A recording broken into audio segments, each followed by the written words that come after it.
नमस्कार दोस्तों, मेरे चैनल में आप लोगों का स्वागत करता हूं। बहुत से लोगों का कमेंट आया है कि सर आप हमें हैवी साइज की कटोरी ब्लाउज की कटिंग करके बताइए। इस वीडियो में मैं आप लोगों को 44 साइज कटोरी ब्लाउज की कटिंग हमें किस प्रकार से करना है और हमें हैवी साइज की जब हम कटोरी ब्लाउज की कटिंग करते हैं तो उसमें किन किन बातों का हमें विशेष ध्यान रखना पड़ता है वो बताऊंगा।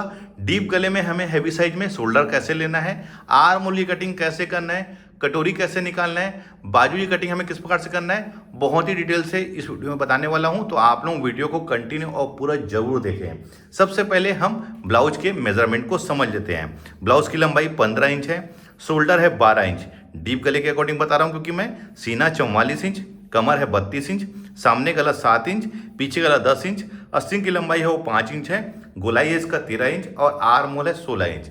ये आर्म होल दोस्तों बाजू का है, ध्यान रखेंगे। और ये जो नाप है ये बॉडी से लिया हुआ नाप नहीं है, ये सिले हुए रेडी ब्लाउज से लिया हुआ नाप है। इसकी वजह से इसमें मैं कोई भी चेंजेस नहीं करूंगा, जैसा ये है वैसी हमको इस कटिंग करना है। और आप लोगों से एक चीज कहना चाहूंगा, जब भी हम किसी भी क्लाइंट का सिले हुए कपड़े से नाप लेते हैं तो हमें उसमें कुछ भी सोचना नहीं है, जैसा नाप रहता है हमें वैसे ही कटिंग कर लेना है। कहीं पर भी कोई भी कन्फ्यूजन नहीं होना चाहिए। अब मैं हटा लेता हूँ। देखिए मैं आप लोगों को पेपर में बता रहा हूँ, उसके बाद इसको रख के हम कपड़े में कटिंग करेंगे। और ध्यान रखेंगे, जब भी आप कोई भी साइज की ब्लाउज की कटिंग करते हैं तो आप पहले पेपर में कटिंग करिए, कंफर्म हो जाइए कि जो मैं कटिंग किया हूँ वो सही है, उसके बाद ही रख के कपड़े में कटिंग करिए। मैं इसमें आगे और पीछे दोनों पार्टी कटिंग करूंगा। मैंने पेपर को फोल्डिंग में लिया हुआ है दोस्तों, देखिए ये डबल फोल्ड है और ओपन वाला हिस्सा हमने अपनी तरफ रखा हूँ और फोल्डिंग वाला इस साइड में। इसके फर्स्ट पार्ट में मैं अब सामने पार्ट की कटिंग करूंगा और नीचे वाले में बैक पार्ट की। सबसे पहले हम लंबाई में आते हैं। तो लंबाई हमारी है 15 इंच, क्योंकि हैवी साइज के ब्लाउज में दोस्तों हमें लंबाई हमेशा ज़्यादा लेना रहता है। कम छोटे साइज के ब्लाउज में भले आप लंबाई कम कर सकते हैं, लेकिन हैवी साइज के ब्लाउज में आप लंबाई को कम से कम 15 इंच जरूर रखिए। तो मैं इसमें 1 इंच प्लस कर रहा हूँ, तो ये हो जाएगा हमारा 16 इंच, क्योंकि 15 इंच हमारी लंबाई है यहाँ पर भी, और यहाँ पर से हम सीधा खींच लेंगे ये इस प्रकार से। अब ध्यान रखना दोस्तों, जब भी हम पेपर में कटिंग करते हैं सामने और पार्ट पीछे एक साथ, तो यहाँ पर से हमारा बिल्कुल बराबर होना चाहिए और नीचे के साइड से भी छोटा बड़ा कम ज़्यादा नहीं होना चाहिए। अब आते हैं हम शोल्डर में। तो शोल्डर 12 इंच है, तो 12 इंच का हाफ कितना 6 इंच, यहाँ पर भी 6 इंच में ये इस प्रकार से, और यहाँ पर से हम इसे सीधा खींच लेंगे ये इस प्रकार से। अब आते हैं गले के फैलाव में। 44 साइज ब्लाउज है हमारा, तो मैं गले का फैलाव दोस्तों इसमें ले रहा हूँ 3 इंच, यहाँ पर से और यहाँ पर से भी 3 इंच में इस प्रकार से। अब इसे मैं यहाँ पर से सीधा खींच लूँगा ये ऐसा। सामने गला हमारा 7 इंच है, तो मैं इसको 7.5 में इसको यहाँ पर करूँगा और इसे यहाँ पर बॉक्स बना लूँगा और इसी के अंदर हमें गोल ले लेना है ये इस प्रकार से। ये देखिए ये हमारा गोल हो गया, क्योंकि मैं सामने गला गोल ले रहा हूँ। अब आते हैं आर्म होल में। तो दोस्तों मैं इसका आर्म होल लूँगा 6 इंच, यहाँ पर भी 6 इंच। अब कुछ लोगों का कहना ये होगा कि मैं 6 इंच किस हिसाब से लिया हूँ। तो दोस्तों जो नाप का जो ब्लाउज था उसमें हमारा 6 इंच में ही आर्म होल कटा हुआ था, इसकी वजह से मैंने इसमें 6 इंच में लिया हूँ। अब आते हैं सीना में। तो सीना हमारा है 44 इंच। 44 इंच का 1/4 होगा दोस्तों 11 इंच, ये 11 इंच। 1.5 इंच इसमें मार्जिंग दोस्तों फ्यूचर में अगर ब्लाउज हमारा टाइट होता है तो ढीला करने के लिए हमारे पास में जगह होना चाहिए, इसकी वजह से मैं 1.5 इंच लिया हूँ। अब आते हैं कमर में। कमर है हमारा 32 इंच, तो 32 इंच का 1/4 होगा 8 इंच। 1 इंच जो बैक में डाट पड़ता है उसके लिए, और 1.5 इंच जैसे हमने ऊपर में मार्जिंग लिया है वैसे ही नीचे भी मैं 1.5 इंच में मार्जिंग लूँगा, क्योंकि मार्जिंग हमेशा हमें इक्वल लेना है, चाहे वो सीना हो, चाहे वो कमर हो, चाहे वो आस्तीन हो या बाजू हो। देखिए इतना होने के बाद अब हम इसके आर्म होल का सही शेप लेंगे। तो देखिए दोस्तों, क्योंकि ये जो डिस्टेंस है ये बहुत ज़्यादा है, ध्यान रखेंगे आपको हैवी साइज में आर्म होल की कटिंग कैसे करना है उसका ध्यान रखना है। ये डिस्टेंस बहुत ज़्यादा है, तो आप यहाँ पर तिरछी लकीर ना खींचें, ध्यान रखेंगे यहाँ पर तिरछी लकीर हमको नहीं खींचना है। अब यहाँ पर आप 1 इंच में निशान लगा लीजिए और इसको मेजरमेंट कर लीजिए कितना इंच है। तो देखिए ये आ रहा है हमारा 4 इंच, तो आप 4 इंच में यहाँ पर निशान लगा लीजिए और इसी के अंदर ही हमें सामने पार्ट की गहराई लेना है। तो देखिए मैं फ्रेंच कर्व से इसको ले रहा हूँ ये इस प्रकार से। ये ऐसा। इसी के अंदर ही हमको सामने पार्ट की गहराई को लेना है। देखिए मैंने कैसे लिया हूँ, यहाँ से मैंने 1 इंच में निशान लगाया, यहाँ तक नाप लिया 4 इंच, और यहाँ से यहाँ पर 4 इंच, इसी के अंदर मैंने सामने पार्ट की गहराई लिया हूँ। अब ध्यान रखना दोस्तों, हमें यहाँ पर जैसे बाकी चीज़ों में हम यहाँ पर से 1 इंच में लेते हैं, वैसा मेजरमेंट नहीं करना है। अगर आप लोग ऐसा ले लेंगे तो यहाँ पर से ब्लाउज बनने के बाद बहुत ज़्यादा खिंचाव आएगा, ध्यान रखेंगे। हैवी साइज में हमको इसी बातों का ध्यान रखना है।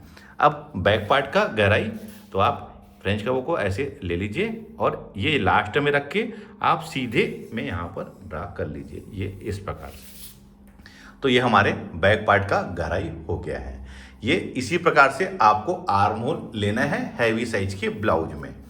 अब आते हैं इसके बस्ट पॉइंट में।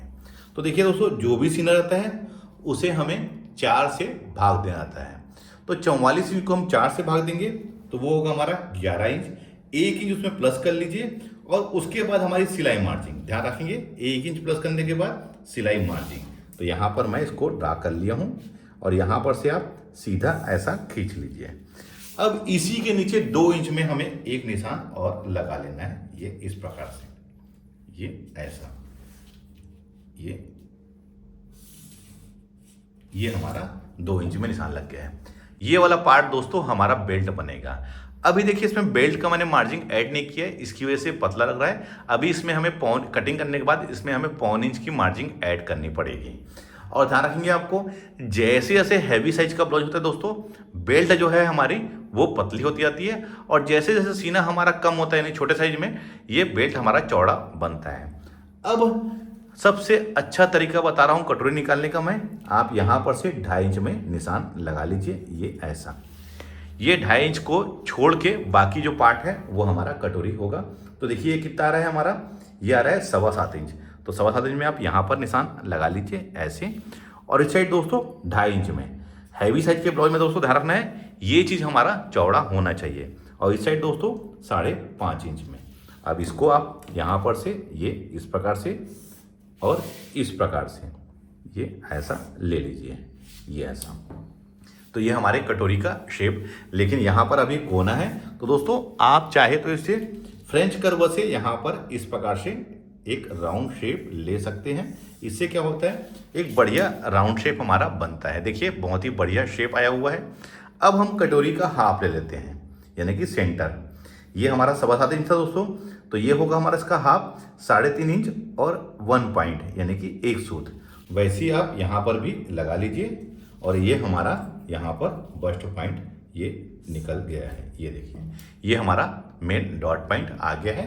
अब यहाँ पर से आप 1 इंच या 1.25 इंच में लेके इसको एक कटोरी का शेप ऐसा बैठा लीजिए। तो देखिए ये बिल्कुल बहुत ही बढ़िया से हमारा कटोरी का एक शेप रेडी हो गया है और सामने पार्ट हमारा बिल्कुल रेडी हो गया है। अब मैं इसको कट करके आगे और पीछे पार्ट को दोनों को अलग कर लेता हूँ।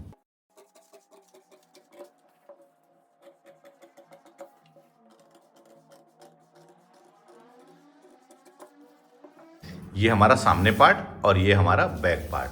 अब इसमें गले का फैलाव 6 इंच लेके मैं इसको 10.5 इंच में ड्रा करके कट कर लूँगा, लेकिन आपको कपड़े में कट करना है, पेपर में नहीं। अब ये हमारा सामने का पार्ट है, इसमें मैं कटोरी को, फ्रंट को, गले को और गहराई को कट करके अलग अलग कर लेता हूँ।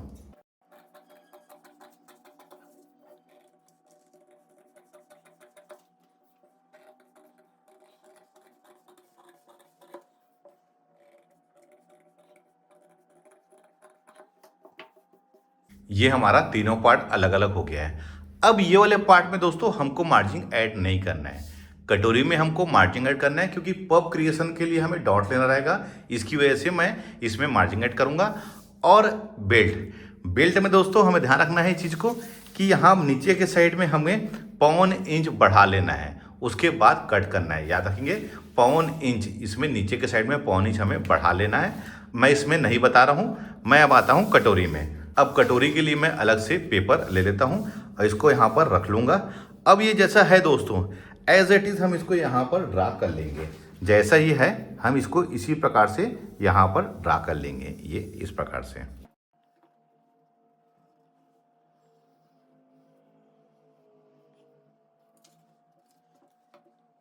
मैंने ड्रा कर लिया है। अब हमें इसमें मार्जिन ऐड करना है। तो इस साइड दोस्तों मैं ऐड करूँगा 1.25 इंच और इधर भी 1.25 इंच, ये इस साइड 1/2 इंच और इधर भी 1/2 इंच। अब इसे यहाँ पर से सीधा खींच लूँगा, ये इस प्रकार से, इसे यहाँ मिला लूँगा। अब इस साइड दोस्तों यहाँ पर से बिल्कुल आप बढ़िया से शेप लेते हुए, जहाँ पर मैंने 1.25 इंच में लिया है निशान, वहाँ पर लाके हमें मिला लेना है, ये इस प्रकार से, ये इधर भी। अब हमें क्या करना है, यहाँ पर टेप रख के आप 3.5 इंच में निशान लगा लीजिए और इसको यहाँ पर से मिला लीजिए, ये ऐसे, और इस साइड से ये ऐसे, ये इस प्रकार से। अब इसी लाइन को सेंटर मान के दोस्तों 1.25 इंच में इस साइड और 1.25 इंच में इस साइड, ये हमारा डॉट बन गया है। आप इसको भी यहाँ पर ऐसा ले लीजिए, ये ऐसा। अब मैं इस कटोरी को कट करके अलग कर लेता हूँ।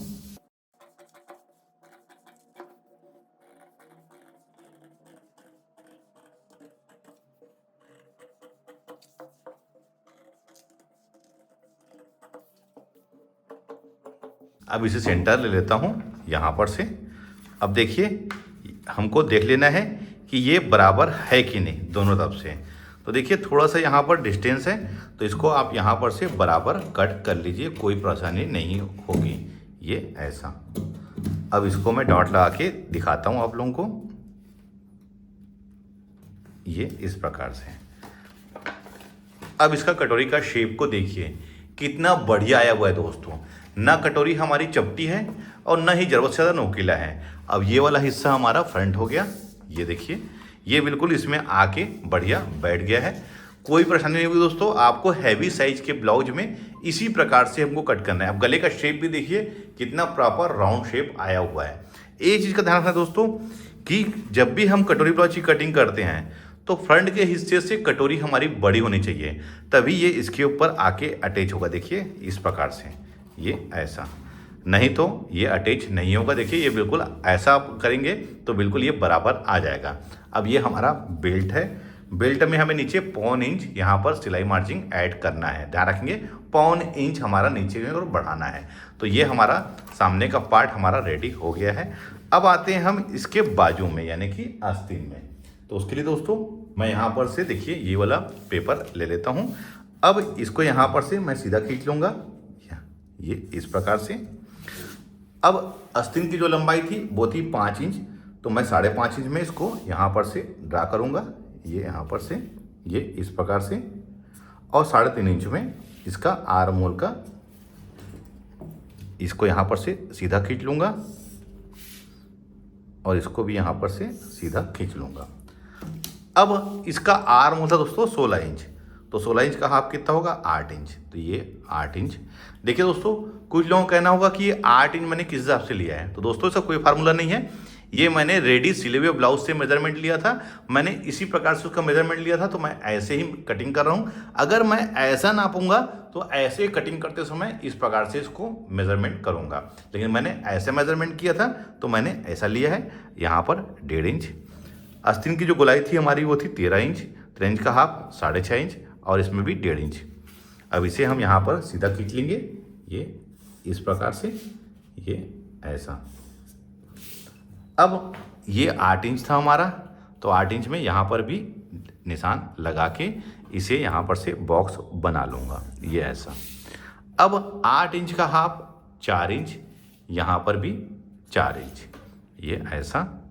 इसे भी 2 बाटों में बांट लूँगा। अब ये 4 का फिर हाफ, तो ये 2 इंच और ये 2 इंच, ये यहाँ पर से इसे भी बॉक्स बना लूँगा। अब ये 3.5 को भी 2 भागों में बांट लूँगा, तो ये होगा 1.25 और इधर भी 1.25 इंच। अब इसे भी यहाँ पर से ऐसा कर लूँगा। अब यहाँ पर से तिरछी लकीर ऐसा, और यहाँ पर 1 इंच में निशान लगा लूँगा, ये ऐसा। अब हमें इसका शेप लेना है, तो यहाँ पर से रख के यहाँ पर इसको लूँगा फ्रेंच कर्व को, देखिए ये इस प्रकार से। अब इसको पलट लूँगा और जहाँ पर मैंने 1 इंच में निशान लगाया दोस्तों, वहाँ पर इसको लाके बिल्कुल इस प्रकार से मिला दूंगा। लेकिन ध्यान रखना है हमारा यहाँ पर कोना नहीं बनना चाहिए। ये सामने पार्ट का हो गया, बैक पार्ट का यहाँ पर से 2 इंच में फ्रेंच कवर को ले लीजिए। देखिए यहाँ पर से लिया था मैं, अब यहाँ से लूँगा इसको, यहाँ पर से ये इस प्रकार से, ये ऐसा। अब इसको पलट करके लास्ट में इसको लाके ये इस प्रकार से मिला लूँगा। यहाँ पर भी कोना हमारा नहीं बनना चाहिए। इसका शेप देखिए दोस्तों बहुत ही बढ़िया है। देखिए अगर हम लोग इस फ्रेंच कर्व से आर्म होल का शेप लूँगा और इस फार्मूले से, तो आपके बाजू में कभी भी कोई परेशानी नहीं होगी और शेप भी बहुत ही बढ़िया आएगा। तो चलिए मैं इसको कट करके अलग कर लेता हूँ।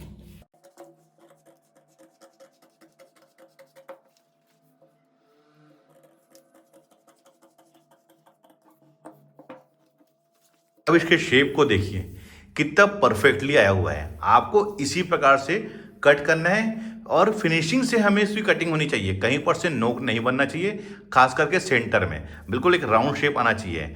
अगर आप लोग फ्रेंच रबर से और इस फार्मूले से कटिंग करते हैं तो आपको कभी भी बाजू की कटिंग करने में कोई परेशानी नहीं होगी। और एक चीज़ों का हमको और ध्यान देना है, ये हमारा फ्रंट हो गया और ये हमारा बाजू। देखिए जो बाजू का जो फ्रंट है और ब्लाउज का फ्रंट, ये आके आपस में मिलना चाहिए। देखिए ये बिल्कुल एक बराबर मिल रहा है। ऐसा लग रहा है कि हमने बाजू को और फ्रंट की गहराई को एक साथ कटिंग किया है। जब तक आपका ये आके बराबर नहीं मिलेगा, आपके यहाँ पर या तो खिंचाव आएगा या फिर सल या सलवट या फुग्गा या फिर झोल बना रहेगा। आप लोग इसी प्रकार से कटिंग करिए रहे। मैंने आज आप लोगों को हैवी साइज में हमें कटोरी ब्लाउज की कटिंग कैसे करना है बहुत ही डिटेल से आप लोगों को बताया है। वीडियो आप लोगों को कैसा लगा है मुझे कमेंट करके जरूर बताइए। मिलते हैं अपने किसी ऐसी जानकारी भरी वीडियो में। जब तक के लिए take care. Thank you for watching. जय हिंद।